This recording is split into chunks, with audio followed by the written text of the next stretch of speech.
friends, welcome to Uma TNPSC. நான் உங்கள் உமா. இன்னைக்கு நம்ம ஆறுமுக நாவலர் எழுதிய தமிழ் இலக்கணம் புக்ல இருந்து சேர்த்து எழுதுக ஒரு 3 கொண்டு வந்திருக்கேன் பாருங்க. இந்த மூணுமே பாத்தீங்கன்னா நிலைமொழியில 3 அப்படிங்கிறது வரும். 3 அப்படிங்கிறது நிலைமொழியா வந்து வருமொழியில உயிரெழுத்தோ மெய்யெழுத்தோ வந்ததுன்னா எப்படி புணரும் அப்படிங்கிறத பார்க்கலாம். உயிரெழுத்து வந்தாலும் சரி மெய்யெழுத்து வந்தாலும் சரி எது வந்தாலுமே இந்த ரூ அப்படிங்கிறது கெட்டு போயிடும். ஓகேவா? அதுக்கப்புறம் இந்த இடத்துல உயிர் வந்தது அப்படின்னா இந்த நகரமும் கெட்டு போயிடும். மெய்யெழுத்து வந்தா கெடாது, உயிரெழுத்து வந்துச்சுன்னா அந்த இன்னும் கெட்டு போயிடும். அதுக்கப்புறம் என்ன ஆகும்? மூ கூட்டல் 1000 அப்படின்னு வரும். இந்த இடத்துல என்ன ஆகும் அப்படின்னா மூ அப்படிங்கிறது இம்மு கூட்டல் ஊ தான் இல்லையா?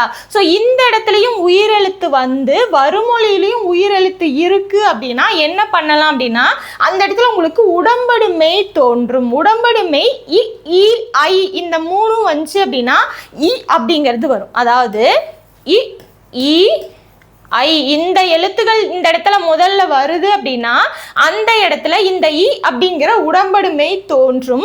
மீதி இருக்கக்கூடியது வந்தது அப்படின்னா இவ் அப்படிங்கிற உடம்படு மெய் தோன்றும்.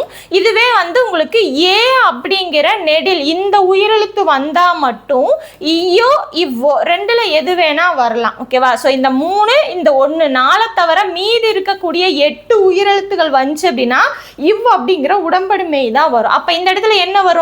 இவ் அப்படிங்கிற உடம்படு மெய் வரும். அதுக்கப்புறம் இது ரெண்டும் சேர்ந்துடும். ஏன்னா இந்த இ ஐ ஏ எதுவுமே வரல, அப்படிங்கிறது வந்திருக்கா? அப்ப இவ் அப்படிங்கிற உடம்படு மெய் தோன்றும். இதுக்கப்புறம் இது ரெண்டும் உடல்மேல் உயிர் வந்து ஒன்றுவது இயல்பே பிரகாரம் வா அப்படின்னு ஆகும். அப்ப 3000 அப்படிங்கிறது தான் இதுக்கான ஆன்சரா வரும். இது வந்து உயிரெழுத்து வந்தா மட்டும்தான். இதுவே மெய்யெழுத்து வருது அப்படின்னா இந்த இன் அப்படிங்கிறது இங்க என்ன மெய்யெழுத்து வருதோ அதுவா மாறிடும். இப்ப இந்த இடத்துல இக்கு கூட்டல் ஆவா, இதுல மெய்யெழுத்து என்ன? இக்கு. அப்ப இந்த இடம் பாத்தீங்கன்னா இக்காக மாறும். அது போக மூ அப்படிங்கிற நெடில் குறிலாக மாறும். அப்ப மூ அப்படிங்கிற அந்த நெடில் குறிலாக மு அப்படின்னு மாறும்.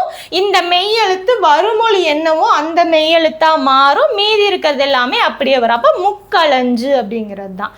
அதே மாதிரி இது என்ன ஆகும்? நா அப்படிங்கிறது மெய்யெழுத்து. அப்ப இந்த முதல் எழுத்து என்ன ஆகும்? குறுகும் மு அப்படின்னு வரும். இந்த இன்னு அப்படிங்கிறது இந்த என்ன மெய்யெழுத்து வரும்? இந்த அப்படிங்கிறது வருமா? அப்ப இன்னு நாளி அப்படிங்கிறது வந்துடும். முன்னாளி அப்படிங்கிறது தான் இதுக்கான ஆன்சர். இதே மாதிரி யூஸ்ஃபுல்லான வீடியோஸ் வந்து நீங்க பார்க்கணும் அப்படின்னா நம்மளோட சேனல் சப்ஸ்கிரைப் பண்ணி வச்சுக்கோங்க.